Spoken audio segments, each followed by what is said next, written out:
Begitu Xiaoyan kembali ke pavilion bintang jatuh, dia dan Yalao melakukan retreat pada saat yang sama. Saat mereka berdua melakukan retreat, pil petir dan fenomena tidak alami lainnya sering muncul di langit di atas pavilion bintang jatuh. Peristiwa yang sering terjadi ini menyebabkan banyak murid pavilion bintang jatuh memperhatikan mereka dengan heran. Namun, fenomena tidak biasa ini tidak merusak apapun di alam bintang. Beberapa sosok berwarna emas gelap akan diam-diam menyapu ke awan guntur saat pil petir terbentuk dan akan menyerap semua pil petir saat gelombang demi gelombang suara gemuruh bergema. Fenomena tidak biasa semacam ini berlanjut selama hampir setengah bulan sebelum berangsur-angsur melambat. Yalao dan Xiaoyan perlahan-lahan berjalan keluar dari menara batu di gunung di belakang pavilion bintang jatuh setengah bulan kemudian. Ekspresi mereka dipenuhi dengan kelelahan. Mereka saling bertukar pandang tetapi tidak memiliki kekuatan untuk mengucapkan kata-kata yang tidak perlu. Keduanya kembali ke kamar masing-masing dan beristirahat selama 3 hari penuh. Xiaoyan dan Yalao baru bertemu lagi pada siang hari ketiga. Setelah 3 hari istirahat, aura mereka pulih sepenuhnya. "Ayo pergi," ucap Yalao. Yalao tersenyum dan berbicara saat melihat Xiaoyan. Setelah menghitung waktu, pameran dagang spasial akan segera dimulai. Sudah saatnya mereka untuk pergi. Xiaoyan mengangguk. Saat ini hanya Cailin dan dokter peri kecil yang datang bersamanya. Pavilion bintang jatuh adalah benteng mereka, dan Yalao akan pergi kali ini. Oleh karena itu, lebih baik bagi lebih banyak orang untuk tetap tinggal untuk memperkuat pertahanan. "Aku sudah mengatur urusan pavilion bintang jatuh dengan baik dan akan segera kembali jika terjadi kecelakaan," ucap Yalao berdiri di puncak gunung yang menghadap ke alam bintang ini. Dia tersenyum dan tidak tinggal lebih lama lagi. Kakinya melangkah di udara kosong saat dia dengan cepat bergegas menuju pintu keluar alam bintang. "Ayo kita pergi juga," ucap Xiaoyan. Xiaoyan menoleh dan mendesak Cailin dan dokter peri kecil setelah melihat Yalao pergi. Dokter peri kecil mengangguk pelan saat mereka bertiga dengan cepat mengikuti Yalao. Pameran dagang spasial merupakan istilah yang tidak dikenal di dataran tengah.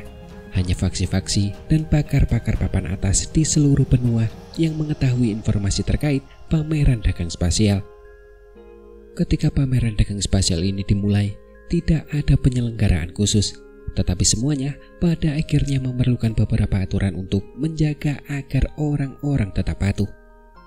Seiring dengan meluasnya pameran dagang spasial, akhirnya muncul seorang penyelenggara yang cocok. Namun, penyelenggara ini bukanlah seorang ahli atau satu golongan. Sebaliknya, keterlibatan dijaga oleh 3 sekte dengan nama-nama yang tidak terlalu terkenal. Ketiga sekte tersebut adalah Gerbang Garis Tanah, Sekte Luar Angkasa Misterius, dan Gunung Harta Karun. Nama ketiga sekte ini tidak setenar keempat pavilion, namun dalam hal kekuatan, bahkan faksi seperti Lembah Api Pembakaran dan Sekte Langit yang Mendalam tidak akan meremehkan mereka. Ada banyak kekuatan tersembunyi di dataran tengah, yang disebut 1 aula 1 menara, 2 sekte 3 lembah, dan 4 pavilion tidak mungkin menjadi faksi terkuat di dataran tengah.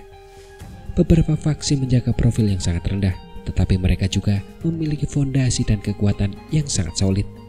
Selain itu, kekuatan faksi-faksi ini tidak kalah dengan faksi terkenal manapun, tetapi faksi-faksi ini tidak mengekspos diri mereka di mata orang biasa karena gaya mereka. Ketiga faksi ini cukup dapat dipercaya di mata para ahli dari dataran tengah. Setelah berurusan dengan mereka berkali-kali, mereka dipilih sebagai penyelenggara oleh banyak ahli yang bermata tajam. Dengan demikian, tidak akan terjadi kecelakaan di acara tersebut. Pameran dagang spasial menjadi lebih besar dan lebih megah karena dikelola bersama oleh ketiga faksi. Banyak ahli penyendiri akan tertarik dengan harta karun utama yang diperdagangkan. Pameran ini dapat dianggap sebagai tempat perdagangan paling menguntungkan di seluruh benua Doki.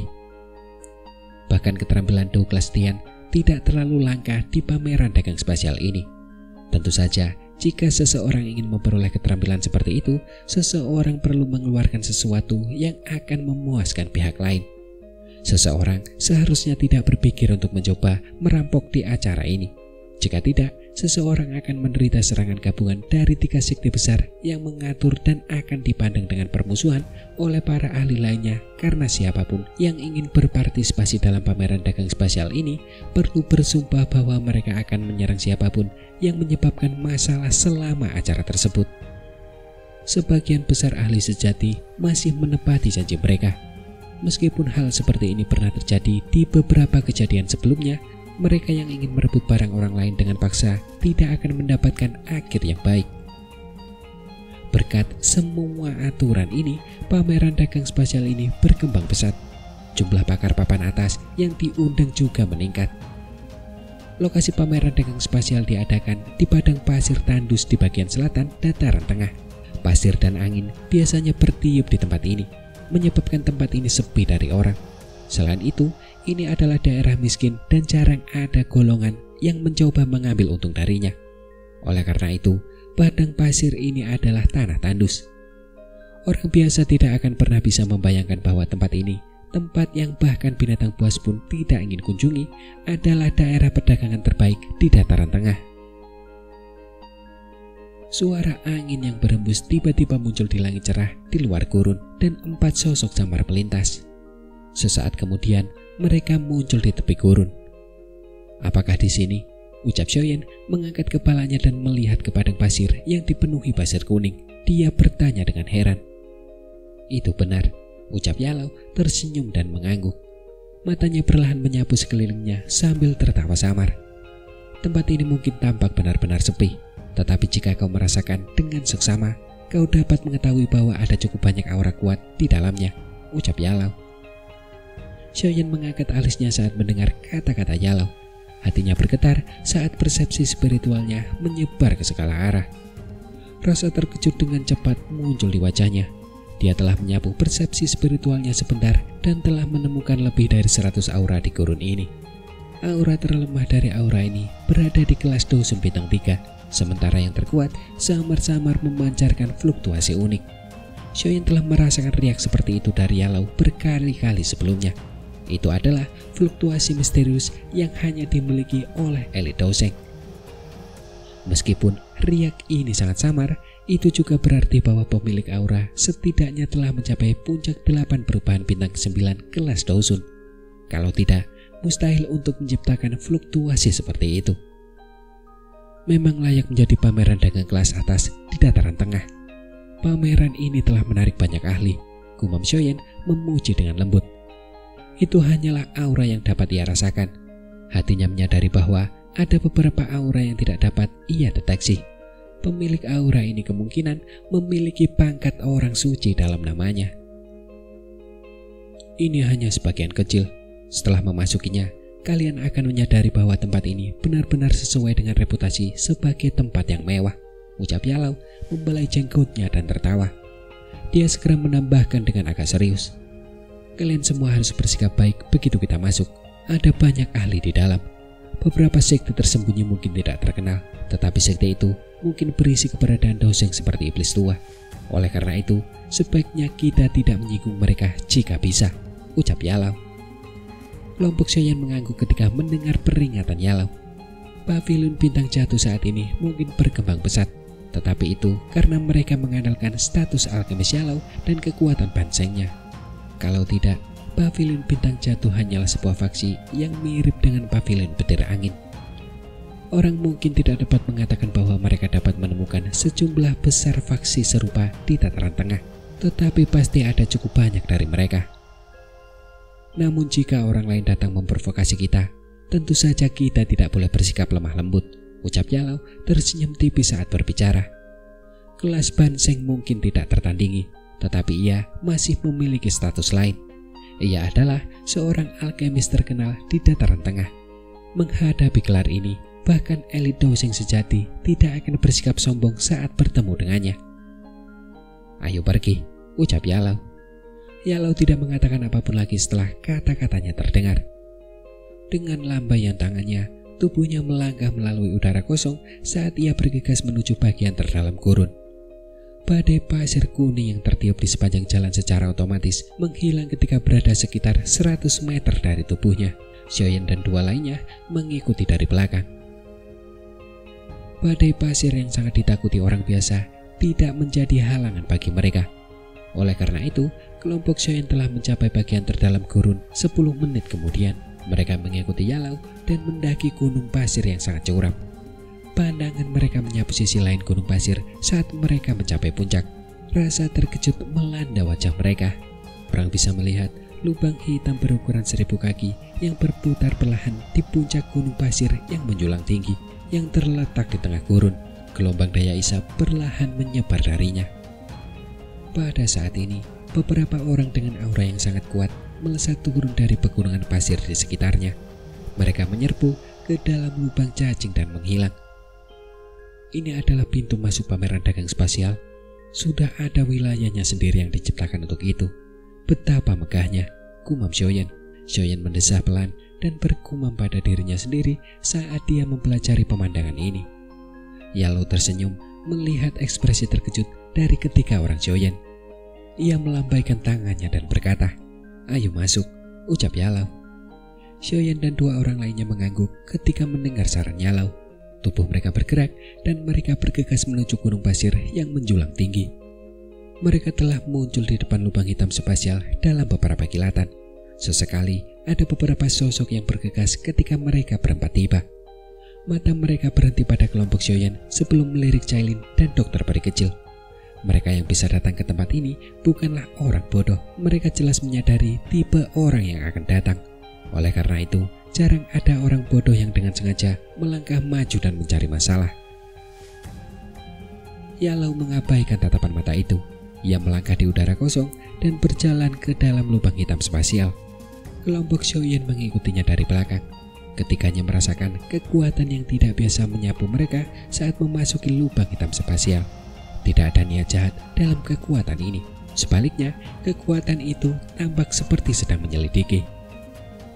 Segala sesuatu berubah menjadi hitam sesaat di depan kelompok Xiaoyan setelah mereka memasuki lubang hitam. Tak lama kemudian, cahaya dan suara mulai muncul. Mereka mengedipkan mata.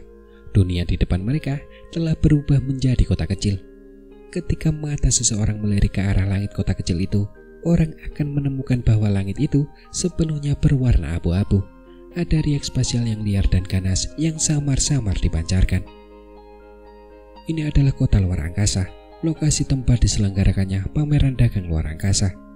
Meskipun tempat ini tidak seluas alamku, namun cukup besar untuk dijadikan lokasi perdagangan, ucap Yalau melihat ke arah jalan yang ramai dan tertawa. Xiaoyan dan 2 orang lainnya mengangguk.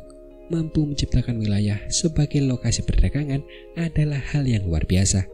Meskipun wilayah ini tidak besar, itu bukanlah sesuatu yang dapat diciptakan oleh orang biasa. Mari kita berkeliling secara acak terlebih dahulu. Tidak ada produk yang kualitasnya rendah di sini. Semuanya adalah barang langka, ucap Yalau tertawa. Setelah itu, ia melangkah dan berjalan menuju sebuah jalan. Kelompok Xiaoyan mengikutinya dari belakang dengan wajah penasaran. Mata mereka terus mengamati sekeliling mereka. Platform batu hijau memenuhi kedua sisi jalan. Benda-benda seperti gulungan, botol giok, senjata, dan inti monster telah diletakkan di atasnya. Cahaya redup dipancarkan dari benda-benda ini, yang menunjukkan bahwa benda-benda ini bukanlah benda biasa. Beberapa sosok manusia duduk di belakang platform batu, dan semua orang ini memancarkan aura yang kuat. Jelas bahwa mereka bukanlah orang yang dapat dengan mudah disinggung. Tendangan setan bumi, skill Do tingkat tinggi kelas D, keterampilan misterius hebat, metode Ki kelas tinggi, pil transformasi tubuh, pil obat tingkat 7 yang bermutu tinggi, ginseng spiritual berdarah berusia 10.000 tahun. Berbagai benda yang berkilauan terus memasuki pandangan Xiaoyan sementara matanya terus bergerak ke sana kemari. Kelangkaan beberapa benda itu menyebabkan kegembiraan muncul dalam hati Xiaoyan meskipun ia tenang. Mata cantik Cailin dan dokter peri kecil di sampingnya juga memperlihatkan kilauan yang tidak biasa. Serum roh inti bumi, pil obat yang dimurnikannya dapat menarik pil petir 6 warna, gumam Xiaoyan. Mata Xiaoyan menyapu bahan-bahan obat yang memancarkan energi yang mengejutkan. Dia dengan lembut menghirup udara dingin. Tidak disangka hal seperti itu juga ada di tempat ini. Jalan itu tidak panjang, hanya beberapa ratus meter. Ketika Xiaoyan menyadari bahwa mereka telah sampai di ujung, dia akhirnya mengalihkan pandangannya sambil merasa belum sepenuhnya puas. Wajahnya tercengang. Hanya di jalan ini saja ada lebih dari 10 barang yang menarik minatnya. Meskipun Xiaoyan tertarik pada barang-barang itu tidak banyak berguna baginya. Oleh karena itu, setelah beberapa pertanyaan singkat, Xiaoyan memutuskan untuk menyerah menukarnya. Nilai barang-barang yang ingin ditukar oleh orang-orang tua licik ini tidak kalah dengan barang-barang yang mereka jual. Xiaoyan mendesah pelan dengan nada agak menyesal. Dia baru saja menarik Cailin ke bagian kota yang lebih dalam ketika dia mendapati bahwa Cailin tiba-tiba terdiam. Dia langsung terkejut. Dia melihat ke arah yang sedang dilihatnya. Ada batu 7 warna di sana. Batu ini berukuran sekitar setengah kepalan tangan. Ada 7 garis yang sangat jelas di atasnya, dan energi khusus samar-samar terpancar darinya. Batu asal 7 warna, gumam Xiaoyan. Alis Xiaoyan sedikit berkedut. Dia tiba-tiba mengerti ketika dia mengenali benda ini. Batu asal 7 warna yang disebut ini adalah batu spiritual yang bermutasi. Batu ini memiliki hubungan yang unik dengan piton penelan surga 7 warna. Ada desas-desus bahwa batu asal 7 warna hampir tidak akan pernah muncul di tempat piton penelan surga 7 warna mati. Batu asal 7 warna telah menyerap darah piton penelan surga untuk menciptakan energi unik. Energi ini berfungsi sebagai makanan bagi piton penelan surga 7 warna. Tidak heran Cailin akan berhenti karenanya. Xiaoyan melangkah maju perlahan. Pandangannya beralih ke bagian belakang panggung batu. Seorang lelaki tua keriput duduk lemah di tempat itu. Ia tidak menyapa kelompok Xiaoyan yang telah berhenti di depan panggung batu. "Tuan tua, bolehkah aku tahu apa yang kau inginkan sebagai imbalan atas batu asal 7 warna ini?" ucap Xiaoyan, dan tidak mempermasalahkan sikap lelaki tua itu saat dia tersenyum tipis dan bertanya. Pria tua kurus itu akhirnya mengangkat matanya setelah mendengar kata-kata Xiaoyan. Kemudian dia perlahan berkata, 2 pil obat tingkat 8 dengan setidaknya 3 warna pil petir, ucap pria tua itu. Kelihatannya akan sedikit mahal, ucap Xiaoyan. Tangan Xiaoyan mengusap batu asal 7 warna. Benda ini mungkin langka, tetapi tidak selangka itu. Yang lebih penting, nilainya terbatas. Itu hanya berguna bagi piton penelan surga 7 warna. Tidak ada gunanya bagi orang lain untuk mendapatkannya. Oleh karena itu, nilainya tidak setara dengan 2 pil obat tingkat 8 dengan 3 atau lebih warna pil petir. Yalo menyilangkan tangannya dan berdiri di sampingnya. Dia tidak menyelah. Yang dia lakukan hanyalah tersenyum saat melihat Xiaoyan menawar dengan lelaki tua kurus itu. Jangan menukarnya jika menurutmu harganya mahal, ucap lelaki tua kurus itu penuh karakter sambil memutar matanya. Nada bicaranya tidak memperlakukan Xiaoyan sebagai pelanggan. Xiaoyan hanya bisa memutar matanya, tetapi dia tidak sampai pada tahap di mana dia akan meledak dalam kemarahan. Jika dia tidak memiliki kesabaran ini, dia tidak akan mampu menanggung pelatihan pahit itu. Sementara Xiaoyan berencana untuk terus menawar dengan pihak lain, Cailin di sampingnya tiba-tiba meraih tangan Xiaoyan. Jarinya yang agak dingin namun lembut dengan lembut menulis sebuah kata di telapak tangan Xiaoyan bahwa dia menginginkannya. Xiaoyan sedikit terkejut dengan Cailin. Dia mengerti bahwa Cailin bukanlah wanita bodoh. Selain itu, batu asal 7 warna mungkin langka, tetapi itu bukanlah sesuatu yang harus dia miliki dengan cara apapun.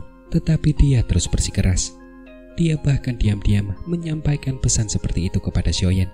Dalam hal ini, ada baiknya mempertimbangkan masalah ini. Meskipun Xiaoyan telah menerima pesan Cailin, dia tidak segera mengubah kata-katanya. Dia terus menawar dengan lelaki tua kurus itu. Begitu Xiaoyan menjadi sedikit kesal, dia melempar botol giok dan mengambil batu asal 7 warna sebelum berbalik bersama Cailin untuk pergi. Lelaki tua kurus itu terkejut saat melihat Xiaoyan yang lincah berdagang. Ia meraih botol giok di depannya serta memeriksa isinya dan merasa sedikit terkejut. Sesaat kemudian, ia mengerutkan kening dan melihat ke belakang kelompok Xiaoyan yang menghilang di kejauhan. Ia merasa ada sesuatu yang salah di dalam hatinya tanpa mengerti apa. Sialan, apakah aku yang lama salah mengenalinya? Tapi itu jelas batu asal 7 warna. Ada apa dengan orang itu? Ucap pria tua kurus itu bergumam ragu. Namun, tidak ada seorang pun di sana yang bisa menghilangkan keraguannya. Setelah meraih batu asal 7 warna, kelompok Xiaoyan dengan cepat menghilang dari pandangan lelaki tua itu. Baru setelah berbelok, Xiaoyan berhenti. Ia menyerahkan batu asal 7 warna kepada Cailin dan bertanya, "Apakah ada yang salah dengan batu ini?" ucap Xiaoyan. Yalau dan dokter berkicil di sampingnya terkejut saat menunggu penjelasan Cailin. Mereka segera memeriksa batu asal 7 warna, tetapi tidak dapat mendeteksi perbedaan. Cailin menerima batu asal 7 warna. Senyum muncul di wajahnya yang dingin saat dia berkata, "Orang biasa hanya tahu bahwa tempat di mana piton penelan surga 7 warna mati memiliki peluang untuk membentuk batu asal 7 warna. Namun, mereka tidak menyadari bahwa jika 100 atau lebih piton penelan surga 7 warna mati di tempat yang sama, ada kemungkinan batu asal 8 warna atau bahkan 9 warna akan terbentuk. Tetapi pada dasarnya mustahil bagi 100 piton penelan surga 7 warna untuk mati di tempat yang sama. Oleh karena itu, orang biasa hanya menyadari batu asal 7 warna, bukan batu 8 atau 9 warna," ucap Cailin sebelum kembali melanjutkan. Puncak sejati dari piton penelan surga 7 warna tidak dikenal dengan nama ini, melainkan ia disebut piton penelan surga 9 warna. Tetapi hanya leluhur piton penelan surga dengan garis keturunan terkaya yang akan mampu mencapai tingkat itu. Ini adalah memori yang diwariskan dari garis keturunan piton penelan surga. Orang biasa, bahkan orang sepertimu, tidak akan mengetahui hal ini, ucap Cailin. Mendengar kata-kata ini, bukan hanya Xiaoyan yang terkejut, bahkan Yalau pun sedikit tercengang. Jelas bahwa mereka belum pernah mendengar rahasia ini. "Tidak heran hanya kamu yang bisa mengenalinya," ucap Xiaoyan tersenyum pahit dan menggelengkan kepalanya. Dia kemudian bertanya dengan rasa ingin tahu, "Kalau begitu, apakah batu asal ini memiliki 8 atau 9 warna?" ucap Xiaoyan. Kuku Cailin menyayat jarinya. Setetes darah jatuh ke batu asal. Orang bisa melihat garis yang bergerak perlahan muncul di belakang garis ketujuh pada permukaan batu yang halus. Untuk melihat berapa banyak warna yang dimiliki batu asal ini, seseorang harus menggunakan darah piton penelan surga 7 warna, ucap Cailin. "Batu asal 8 warna," ucap Xiaoyan.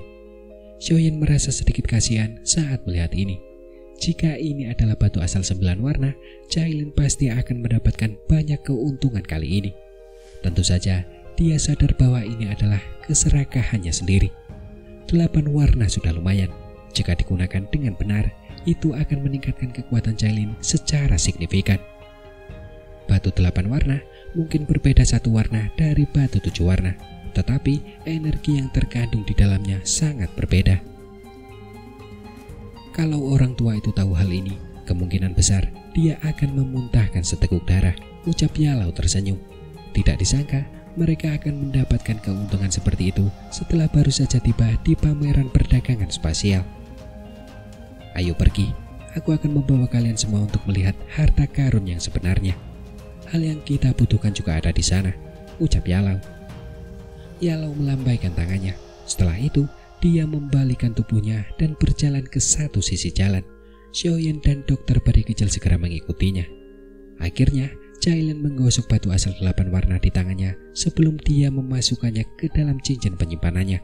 Dia tidak melihat garis yang sangat kecil yang diam-diam muncul di belakang garis ke-8 saat dia memasukkan batu asal. Kota luar angkasa tidak terlalu besar. Kota itu hanya terdiri dari beberapa jalan kuno yang saling bersilangan, dan ada banyak orang di kota kecil ini. Selain itu, mereka semua adalah individu yang sangat kuat.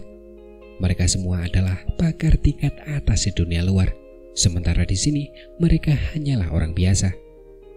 Xiaoyan dan 2 orang lainnya mengikuti Yalau saat mereka berjalan melintasi beberapa jalan kuno. Mereka tidak berhenti di tengah jalan karena benda-benda yang berkilauan di kedua sisi. Mereka bergegas ke tempat tujuan sebelum akhirnya berhenti di ujung jalan. Tujuan mereka adalah di tepi kota luar angkasa. Lingkungan sekitar telah menjadi sangat kosong dan tidak lagi berisik seperti sebelumnya. Sebuah bangunan kuno berdiri di tempat ini dengan nuansa yang sangat tua menyebar darinya. Seolah-olah bangunan itu telah berdiri di sana selamanya, menyebabkan seseorang takut untuk meremehkannya. ada dua lelaki tua tanpa ekspresi dalam jubah merah berdiri di luar gedung. Keduanya berdiri tanpa bergerak, tampak seperti patung.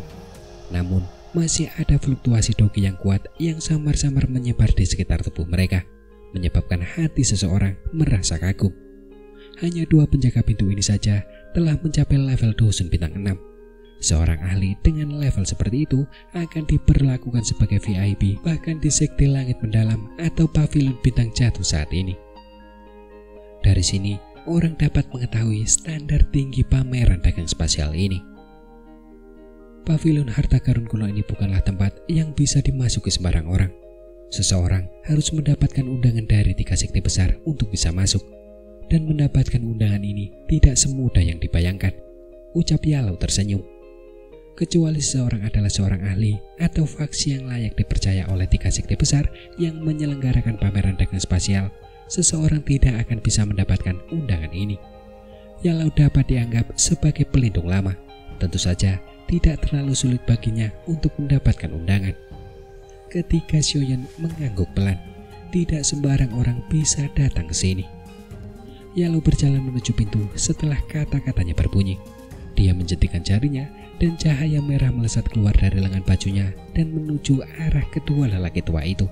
Salah satu lelaki tua itu meraihnya, dan cahaya merah itu berubah menjadi kartu undangan berwarna merah terang.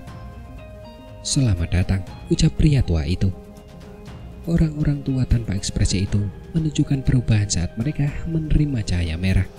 Mata mereka yang keruh melirik kelompok Yalau sebelum membungkuk. Salah satu dari mereka melambaikan lengan bajunya dan 4 lampu hitam melesat ke arah kelompok Xiaoyan. Setelah itu, lampu itu tetap menggantung di depan mereka. Lampu-lampu itu secara mengejutkan adalah dopeng hitam pekat. Kebanyakan orang yang memasuki tempat ini menyembunyikan identitas mereka. Karena bagaimanapun, seseorang tidak boleh memamerkan kekayaannya. Dopeng ini dibuat khusus oleh 3 sekte besar. Dopeng ini dapat mencegah orang lain untuk menyelidiki, ucap Yalau tersenyum saat menjelaskan. Dia segera mengenakan topeng yang menyembunyikan seluruh tubuhnya. Kelompok Xiaoyan juga mengenakannya. "Ayo pergi," ucap Yalau tersenyum. Setelah itu, ia memimpin jalan menuju pavilion yang dipenuhi aura kuno. Kelompok Xiaoyan mengikutinya dari belakang. Mata Xiaoyan menyapu sekeliling saat langkah kaki mereka memasuki pavilion kuno ini. Bangunan itu remang-remang dan tampak biasa saja. Tidak ada yang istimewa di sana dan juga tidak ada kesan berharga. "Empat tamu, silakan ikuti saya," ucap lelaki tua berjubah merah. Seorang lelaki tua berjubah merah berjalan cepat saat Xiaoyan mengamati sekelilingnya. Dia memberitahu mereka dengan lembut sebelum berjalan ke bagian terdalam dari bangunan yang redup itu. Yalau tidak mengatakan apapun saat dia mengikutinya. Dia sangat mengenal sekelilingnya. Trio di belakangnya juga segera mengikutinya. Kelompok itu berjalan melalui beberapa koridor gedung selama beberapa menit. Akhirnya, mereka berhenti di depan sebuah pintu perunggu besar. Pria tua itu juga menghentikan langkahnya dan menangkupkan tangannya ke arah Yalau. Dia tidak mengatakan sesuatu yang tidak perlu saat dia pergi dengan tenang. "Ini tujuan kita," ucap Yalau. Yalau berkata dengan lembut. Setelah itu, dia perlahan mendorong pintu perunggu kuno itu hingga terbuka. Cahaya redup keluar dari dalam, tetapi Yalau tidak menghindarinya. Sebaliknya, dia melangkah masuk. Ketika orang Xiaoyan mengikutinya melalui pintu perunggu, mata Xiaoyan menyipit dan setelah cahaya yang kuat itu menghilang, sebuah aula kuno yang berukuran setengah dari stadion muncul di depan mata mereka. Bagian dalam aula kuno itu dipenuhi dengan banyak kursi batu. Pada saat ini, banyak sosok sudah duduk, dan wajah orang-orang ini juga disembunyikan oleh topeng hitam seperti kelompok Xiaoyan. Tidak seorang pun dapat mengetahui identitas pihak lainnya. Masuknya kelompok Xiaoyan menarik perhatian beberapa mata yang mengamati, tetapi mata-mata itu segera beralih. Xiaoyan masih merasakan beberapa mata diam-diam mengamati mereka. Tampaknya mereka berencana untuk menemukan identitas mereka melalui sebuah celah. Yalau tidak menanggapi tatapan ingin tahu tersebut. Ia berjalan ke tempat yang agak sepi dan duduk di kursi. Ia melambaikan lengan bajunya dan ruang di sekitarnya menjadi terdistorsi. Ada banyak ahli yang hadir. Kita harus berhati-hati. Kalau tidak, pembicaraan kita bisa diketahui oleh mereka, ucap Yalau menjelaskan dengan samar. Xiaoyan mengangguk saat mendengar ini. Matanya mengamati sekelilingnya. Dia menemukan sejumlah jejak spasial di beberapa tempat lain. Jelas bahwa orang lain yang hadir cukup berhati-hati. Kita tunggu saja dulu. Transaksi di tempat ini sepertinya akan segera dimulai, ucap Yalau berbicara pelan sebelum terdiam. Xiaoyan bisa merasakan bahwa Yalau tampak sedang mengamati aula dengan perlahan saat ini. Sepertinya dia ingin mengetahui latar belakang orang-orang ini. Xiaoyan tentu saja tidak dapat banyak membantu Yalau dalam hal penyelidikan semacam itu. Dengan kekuatan Dosun bintang ke-8-nya yang mungkin dianggap sangat kuat di dunia luar, tetapi setidaknya ada 10 orang di ruangan ini yang dapat melampauinya. Ditambah lagi, ia secara alami terlalu malas untuk memindai ruangan. Jika tidak, ia mungkin akan menarik masalah yang tidak perlu. Sementara Yalau menyelidiki, yang lain tetap diam selama 2 jam berlalu dengan tenang. Beberapa tokoh mengenakan topeng hitam memasuki aula selama 2 jam ini. Pandangan sekilas mengungkapkan bahwa ada lebih dari 100 orang yang hadir. Yalau di sampingnya mendesah pelan sementara Xiaoyan menunggu dengan bosan. Baru kemudian Xiaoyan menoleh dan bertanya pelan, "Apakah guru berhasil menemukan sesuatu?" ucap Xiaoyan. "Ada beberapa keuntungan. Sepertinya beberapa orang yang dikenal telah datang," ucap Yalau tersenyum, tetapi dia tidak mengungkapkan siapa orang-orang yang dikenalnya ini. Jadi Xiaoyan hanya bisa menggelengkan kepalanya tanpa daya. Sesaat kemudian, suara gong yang jernih tiba-tiba terdengar di aula kuno yang sunyi ini. Sementara Xiaoyan merasa tidak berdaya, dan seorang lelaki tua berambut putih dan berjanggut putih yang tampak seperti lelaki tua sekarat perlahan muncul di depan mata semua orang dari ruang terdistorsi. Xiaoyan mengernyitkan alisnya di bawah topeng ketika melihat lelaki tua berambut putih itu. Berdasarkan inderanya, lelaki tua setengah mati itu cukup menakutkan. Fluktuasi aneh yang hanya dimiliki oleh elit doseng samar-samar muncul di sekelilingnya. 9 puncak perubahan Dosun, gumam Xiaoyan. Xiaoyan bergumam pada dirinya sendiri. Pria tua berambut putih ini sepertinya memiliki setengah kaki di kelas Banseng. Jika Douqi dalam tubuhnya ditekan sekali lagi, ia akan mengalami transformasi yang memungkinkannya untuk maju ke kelas Banseng. Ini adalah kepala gunung dari Gunung Harta Karun, iblis tua Bausan. Dia telah melihat banyak sekali harta karun dalam hidupnya dan memiliki mata yang sangat tajam. Ketika pertama kali aku bertemu dengannya saat itu, dia sudah menjadi ahli yang terkenal di seluruh dataran tengah. Dia saat ini telah menjadi Dosun puncak 9 perubahan. Dia hanya berjarak dekat dengan Banseng, ucap suara lembut Yalau terdengar di telinga trio Xiaoyan. 9 puncak perubahan Dosun, ucap Cailin dan dokter peri kecil. Cailin dan dokter peri kecil menampakkan ekspresi serius di wajah mereka saat mendengar kata-kata ini, terutama Cailin. Hatinya sedikit terguncang. Dataran tengah memang layak menjadi daerah dengan standar tertinggi di benua Douqi. Jika seorang ahli seperti itu datang ke bagian barat laut benua, ahli itu pasti akan berada di puncak. Tetapi dia muncul untuk menjadi tuan rumah pameran dagang. Tentu saja ini menunjukkan bahwa ini bukan pameran dagang biasa. Ini adalah pameran dagang spasial kesekian kalinya. Bagaimana kabar kalian semua? Ucap orang tua Bausan itu sembari menyapukan pandangannya ke seluruh aula besar. Suaranya yang tua bergema di telinga semua orang, tetapi tidak ada seorang pun yang hadir menanggapi sapaannya. Suasana aula itu masih terasa sunyi. Pak tua Bausan juga tidak peduli dengan tanggapan ini. Ini bukan pertama kalinya dia mengalami hal ini. Dia melambaikan lengan bajunya dan ruang di sekitarnya perlahan-lahan menjadi terdistorsi. Sepertinya penjara spasial telah mengelilingi Pak tua Bausan. Aturan lama masih berlaku. Semua orang tidak boleh terlalu mempermasalahkannya, ucap Pak tua Bausan. Pak tua Bausan tersenyum setelah melakukan ini. Setelah itu, dia berdiri di panggung lelang di depan, terbatuk dan kemudian berkata, "Hampir semua orang ada di sini. Kalau begitu, aku tidak akan mengatakan hal yang tidak perlu.